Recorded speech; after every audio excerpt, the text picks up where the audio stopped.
All right, today we're digging into a powerful, maybe even uncomfortable idea about what it really takes to succeed. We're going to challenge some of the most common advice you've ever heard. So let's just jump right in with the big one. The question we all want to know the answer to, right? What's that magic ingredient?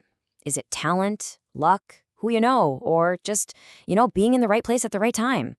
I mean, we're constantly being sold all these different versions of the secret sauce. But what if the real answer is something we actually spend our lives trying to avoid? Yeah, it pretty much flips the entire script on what we've all been taught about the path to achievement. Okay, let's break this down. We're calling it the success paradox. And it's this really wild, counterintuitive idea that the very things you think are holding you back might actually be the only things that can propel you forward. And here's the absolute core of it. We're always told to seek comfort, right? Find the easiest path. But what if that's just completely wrong?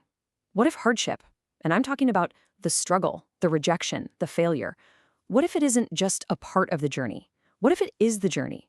Not an obstacle, but the curriculum. Now, I know what you're thinking. That sounds like a nice quote for a poster, but is there any proof?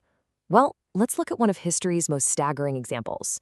John D. Rockefeller, a man whose name is basically shorthand for unimaginable wealth. It's so easy to see the end result, the fortune, and just assume he had an easy ride, but not at all.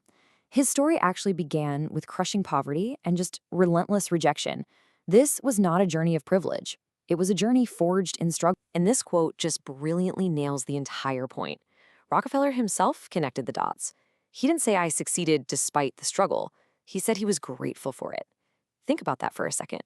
He saw the hardship not as some unfortunate backstory, but as the actual furnace that forged the person capable of building that kind of fortune. So let's be really clear here. This isn't about glorifying suffering for its own sake. No way.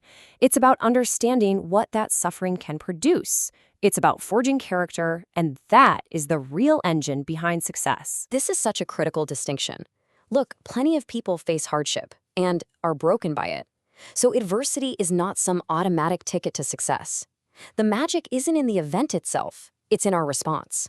It's the choice to learn, to adapt, to persevere, to become stronger because of the obstacle, not just in spite of it. And this is the big takeaway, boiled down to just a few words.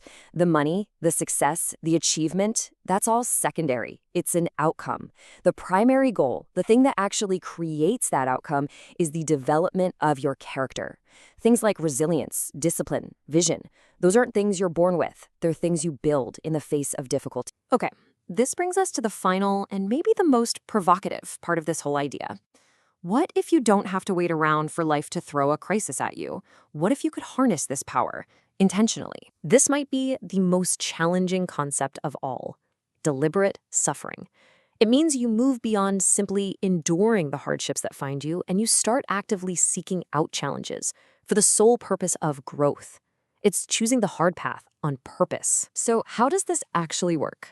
Well, you can think of it as a cycle. First, you identify an area where you want to get better. Then you seek out a productive struggle, a challenge that's specifically designed to push you. And here's the hardest part. You have to endure the discomfort, because that's where the change actually happens. Afterwards, you have to consciously extract the lesson. And finally, you integrate it to build your character. And that leaves all of us with this final, powerful question. It shifts the focus away from what do I want to achieve and puts it squarely on who do I want to become? And more importantly, what necessary hardship am I willing to embrace to become that person? The answer to that question, well, that might just be the real secret to success after all.